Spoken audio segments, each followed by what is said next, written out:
Se le ha dicho al pueblo alemán que las historias de las atrocidades germanas eran propaganda de los aliados. Sin embargo, aquí pueden ver por ustedes mismos cuál es la verdad. Algunos dirán que los nazis son los responsables de este crimen, otros en cambio señalarán a la Gestapo. No obstante, la responsabilidad no es de ninguno de ellos, sino que recae sobre el pueblo alemán. La supuesta raza superior ha demostrado que solamente es superior en el crimen, la crueldad y el sadismo. Ustedes han perdido el respeto del mundo civilizado. Estas duras palabras fueron pronunciadas por el coronel George Lynch, un oficial de la 102ª División de Infantería del Ejército de los Estados Unidos, a los habitantes de la aldea de Gardelegen. Aquel día era 25 de abril de 1945 y la Segunda Guerra Mundial estaba tocando su fin. El Tercer Reich estaba acorralado y Hitler no tardaría en suicidarse en su búnker. Mientras tanto, los aliados estaban penetrando en el corazón del imperio nazi y no pasaba una jornada sin que se toparan con nuevas atrocidades. Los crímenes del nacionalsocialismo estaban a la vista y era evidente que en su desesperación, los seguidores del Führer estaban dejando un rastro de cadáveres tras de sí. Días antes de su discurso, Lynch y sus hombres se encontraron casi por casualidad con 11 fugitivos que habían escapado de las garras de sus captores alemanes. Se trataba de exprisioneros de campos de concentración en mal estado, desnutridos, debilitados y todavía en shock por haber vivido un trauma reciente. Eran 7 polacos, 3 rusos y un francés que se hallaban al borde de la muerte. A medida que se recuperaron y encontraron las palabras adecuadas para contar lo que les había pasado, los norteamericanos escucharon una de las historias más escalofriantes de la Segunda Guerra. No te muevas de tu pantalla porque en los próximos minutos te contaremos todo acerca de la masacre de Gardelegen. En 1945, cuando Alemania estaba al borde del abismo y las tropas aliadas ingresaron en su territorio, las SS ordenaron evacuar a los reclusos de los campos de concentración. El objetivo de las terribles marchas de la muerte, como fueron llamadas, era no dejar a los prisioneros en manos de los enemigos de Hitler, ya que si eran rescatados podrían testificar en contra de sus captores. A estas alturas, los nazis se conformaban con que no se divulgara la verdad sobre los crímenes cometidos dentro de los centros de exterminio. El 3 de abril de ese año, los administradores del campo de Dora-Mittelbau sacaron a 4.000 reclusos y los subieron a trenes para enviarlos a otros sitios que podían ser mejor defendidos de los aliados. Sin embargo, en cierto momento el viaje tuvo que frenar abruptamente al encontrarse con un problema inesperado. Al llegar a las cercanías de Gardelegen, un pueblo rural en la provincia germana de Sajonia, notaron que las vías del tren estaban inutilizadas a causa de un bombardeo de la Fuerza Aérea estadounidense. Este tipo de maniobras militares eran frecuentes, ya que al destruir el sistema ferroviario, asestaban un duro golpe a la economía alemana. Viendo que continuar era imposible, los guardias de las SS bajaron a los prisioneros y los condujeron hacia la aldea, donde se alojarían unos días hasta que decidieran cómo continuar.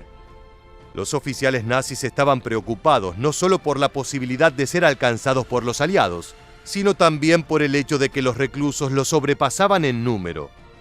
En caso de que se rebelaran, y a pesar de lo debilitados que estaban por el hambre y las enfermedades, era posible que triunfaran y lograran escapar. Por ello, los oficiales tomaron una decisión. Las SS realizaron un reclutamiento exprés entre los habitantes de Gardelegen, elevándolos al rango de auxiliares de seguridad. Entre los flamantes reclutas había miembros del departamento de bomberos, veteranos de la Luftwaffe, milicianos encargados de defender la aldea e integrantes de las juventudes hitlerianas. Un día después, el 13 de abril, estos guardias auxiliares separaron a los 1.000 prisioneros que estaban en peor estado físico y los llevaron a las afueras del pueblo, hacia una finca. Fue entonces cuando dieron rienda suelta a una crueldad que es difícil de explicar. Encerraron a los reclusos en un enorme granero y atrancaron las puertas de manera que nadie pudiera salir. A continuación rociaron con gasolina la paja que cubría el edificio y luego lo prendieron fuego. En el interior, las personas atrapadas observaron con horror cómo las llamas se extendían poco a poco, avanzando lenta pero inexorablemente hacia ellos. El calor se hizo insoportable y el humo negro se apoderó del lugar, que si bien era amplio, estaba repleto de gente. Desesperados corrieron hacia la puerta y las ventanas, pero no había escapatoria, ya que todas las salidas habían sido tapiadas con tablones. Muchos murieron asfixiados, mientras que otros fueron devorados por el fuego. Algunos lograron huir excavando por debajo de las paredes del granero, y unos pocos salieron cuando la madera de las paredes cedió y se resquebrajó. Sin embargo, en el exterior estaban siendo esperados por los guardias auxiliares reclutados el día anterior. Estaban armados con pistolas y fusiles, y no dudaron en abrir fuego sobre los sobrevivientes, a los que acribillaron a tiros sin ningún tipo de piedad. Cuando estuvieron seguros de que ya no había nadie con vida, se marcharon de vuelta a la aldea. A la mañana siguiente regresaron a la granja de la matanza para deshacerse de todas las pruebas del crimen. Esto indica que los asesinos eran conscientes de que habían incurrido en un delito de guerra y de que si eran atrapados serían colgados por sus acciones. Planeaban incinerar el resto de los cadáveres, enterrar los despojos carbonizados y dar caza a los posibles sobrevivientes. Sin embargo, esa misma jornada llegó a la aldea la 102ª División de Infantería del Ejército de Estados Unidos, que había hecho un avance veloz a lo largo del territorio alemán. En su marcha, los norteamericanos se encontraron con las únicas 11 personas que lograron escapar con vida del incendio. Como te contamos al inicio del video, una vez que se recuperaron, dieron el testimonio de los terribles sucesos de la finca. Los soldados estadounidenses estaban anonadados por lo que estaban escuchando. No creían que unos alemanes de la campiña fueran capaces de algo así. Sin embargo, cuando llegaron a los restos humeantes del granero, dieron con los más de 1000 cadáveres calcinados, muchos de los cuales seguían abandonados a la intemperie. Los criminales no habían tenido tiempo de deshacerse de ellos.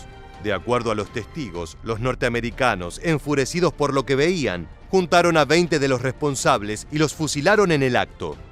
Era una sentencia sin juicio previo, más dictada por el deseo de venganza que el de justicia, aunque en ese momento sus mentes estaban nubladas. Los fotógrafos del ejército se dedicaron a registrar con sus cámaras las pruebas de la masacre alemana, para que la historia no pasara desapercibida ni fuera olvidada.